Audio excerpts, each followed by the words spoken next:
भारतासह जगभरात पेट्रोल आणि डिझेलच्या दरात सातत्याने वाढ होते. पेट्रोल, डिझेल हे केवळ वाहनांसाठी वापरले जाणारे इंधन नसून ते देशाच्या अर्थव्यवस्थेचा कणा मानले जातात. कारण वाहतूक व्यवस्था, शेती, उद्योग आणि रोजच्या जीवनातील अनेक गोष्टी या इंधनावर अवलंबून असतात. त्यामुळे पेट्रोल, डिझेलचे दर वाढले की त्याचा परिणाम थेट नागरिकांच्या खिशावर आणि संपूर्ण अर्थव्यवस्थेवर होतो. अलीकडच्या काही महिन्यांमध्ये आंतरराष्ट्रीय बाजारात कच्च्या तेलाच्या किमतींमध्ये चढ उतार पाहायला मिळत आहेत. मध्य पूर्वेत वाढलेला तणाव, जागतिक राजकीय परिस्थिती आणि पुरवठा मागणीतील बदल यामुळे कच्च्या तेलाचे दर वाढले आहेत. भारत हा कच्च्या तेलासाठी मोठ्या प्रमाणावर आयातीवर अवलंबून असलेला देश आहे. देशात वापरले जाणारे सुमारे 80% कच्चे तेल हे परदेशातून आयात केले जाते. त्यामुळे आंतरराष्ट्रीय बाजारात तेलाचे दर वाढले की त्याचा थेट परिणाम भारतातील पेट्रोल, डिझेलच्या दरावर दिसून येतो. सध्या अनेक शहरांमध्ये पेट्रोलचे दर 100 रुपयांच्या पुढे गेले आहेत, तर काही ठिकाणी डिझेलचे दरही 90 ते 100 रुपयांच्या आसपास पोहोचले आहेत. शहरानुसार आणि राज्यातील करांनुसार या दरांमध्ये फरक असतो. महाराष्ट्र, राजस्थान, मध्य प्रदेश आणि काही इतर राज्यांमध्ये इंधनावरील कर जास्त असल्यामुळे दर अधिक असतात. त्यामुळे सामान्य नागरिकांसाठी वाहन चालवणे दिवसेंदिवस महाग होत चालले आहे. पेट्रोल, डिझेल दर वाढण्यामागे अनेक कारणे आहेत. त्यामध्ये सर्वात महत्त्वाचे कारण म्हणजे कच्च्या तेलाच्या आंतरराष्ट्रीय किमती. जर जागतिक बाजारात तेलाचे दर वाढले तर भारतातही इंधन महाग होते. दुसरे महत्त्वाचे कारण म्हणजे रुपयाची किंमत. जर भारतीय रुपया डॉलरच्या तुलनेत कमजोर झाला तर तेल आयात करणे अधिक महाग होते, कारण आंतरराष्ट्रीय बाजारात तेलाची खरेदी डॉलरमध्ये केली जाते. त्यामुळे रुपया कमजोर झाल्यास इंधनाच्या दरांवरही त्याचा परिणाम होतो. तिसरे कारण म्हणजे केंद्र आणि राज्य सरकारचे कर. पेट्रोल आणि डिझेलवर केंद्र सरकारकडून उत्पादन शुल्क आकारले जाते, तर राज्य सरकारकडून वॅट आणि इतर कर लावले जातात. अनेक वेळा या करांचे प्रमाण जास्त असल्यामुळे अंतिम दर वाढतात. त्यामुळे नागरिकांच्या मनात अनेकदा प्रश्न निर्माण होतो की पेट्रोल, डिझेलचे दर इतके जास्त का आहेत? इंधन दरवाढीचा सर्वात मोठा परिणाम वाहतूक क्षेत्रावर होतो. ट्रक, बस, टॅक्सी आणि इतर वाहने ही डिझेलवर चालतात. डिझेल महाग झाल्यावर वाहतूक खर्च वाढतो. त्याचा परिणाम वस्तूंच्या किमतीवर होतो. म्हणजेच भाजीपाला, धान्य, फळे, दूध आणि इतर आवश्यक वस्तूंचे दरही वाढू शकतात. त्यामुळे सामान्य नागरिकांच्या घरगुती बजेटवर अतिरिक्त ताण येतो.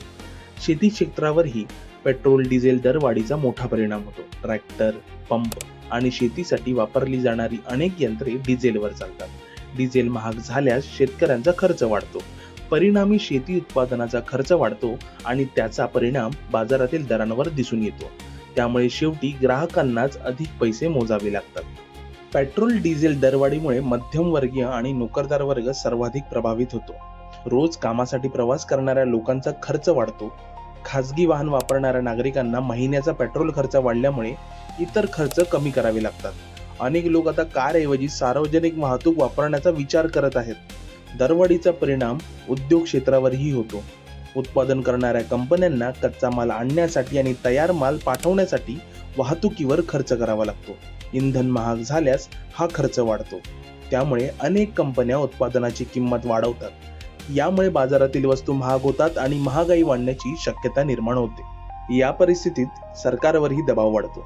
नागरिकांना दिलासा देण्यासाठी केंद्र आणि राज्य सरकार अनेकदा कर कमी करण्याचा विचार करतात. काही वेळा सरकार पेट्रोल, डिझेलवरील कर कमी करून दर नियंत्रणात ठेवण्याचा प्रयत्न करते. परंतु कर कमी केल्यास सरकारच्या महसुलावर परिणाम होतो. त्यामुळे सरकारला आर्थिक समतोल राखणे आवश्यक असते. काही तज्ञांच्या मते भविष्यात पेट्रोल, डिझेलवरील अवलंबित्व कमी करण्यासाठी पर्यायी ऊर्जा स्रोतांचा वापर वाढवणे आवश्यक आहे. इलेक्ट्रिक वाहने, सौर ऊर्जा आणि इतर स्वच्छ ऊर्जा स्रोत यांचा वापर वाढल्यास इंधनावरील खर्च कमी होऊ शकतो. भारत सरकार ही इलेक्ट्रिक वाहनांना प्रोत्साहन देण्यासाठी विविध योजना राबवत आहे. इलेक्ट्रिक वाहनांचा वापर वाढल्यास पेट्रोल, डिझेलवरील मागणी काही प्रमाणात कमी होऊ शकते. यामुळे भविष्यात इंधन दरांवरील दबाव कमी होण्याची शक्यता आहे. मात्र सध्या तरी देशातील मोठ्या प्रमाणातील वाहतूक व्यवस्था पेट्रोल आणि डिझेलवर अवलंबून असल्यामुळे दरवाढीचा परिणाम लगेच कमी होण्याची शक्यता कमी आहे. तज्ज्ञांच्या मते जागतिक परिस्थिती स्थिर झाल्यास आणि कच्च्या तेलाच्या किमती कमी झाल्यास भारतातही पेट्रोल डिझेलचे दर कमी होऊ शकतात. परंतु जर मध्य पूर्वेतील तणाव वाढला किंवा तेल उत्पादन अडचणी निर्माण झाल्या तर दर आणखी वाढू शकतात. त्यामुळे आगामी काळात इंधन दरांचा प्रश्न हा नागरिकांसाठी महत्त्वाचा विषय राहणार आहे. सामान्य नागरिकांसाठी या परिस्थितीत काही उपायही महत्त्वाचे ठरू शकतात. अनावश्यक प्रवास टाळणे, कार पुलिंगचा वापर करणे, सार्वजनिक वाहतूक वापरणे आणि वाहनांची नियमित देखभाल करणे यामुळे इंधन बचत होऊ शकते. यामुळे काही प्रमाणात खर्च कमी करता येतो. एकूणच पाहता पेट्रोल डिझेल दरवाढ हा केवळ इंधनाचा प्रश्न नसून तो देशाच्या अर्थव्यवस्थेशी आणि नागरिकांच्या दैनंदिन जीवनाशी संबंधित आहे. जागतिक बाजारातील परिस्थिती, सरकारची धोरणे आणि ऊर्जा वापरातील बदल या सर्व घटकांवर भविष्यातील दर अवलंबून असणार आहे. त्यामुळे येत्या काळात पेट्रोल डिझेल दरांचा मुद्दा हा देशातील सर्वसामान्य नागरिकांसाठी महत्त्वाचा चर्चेचा विषय राहणार आहे.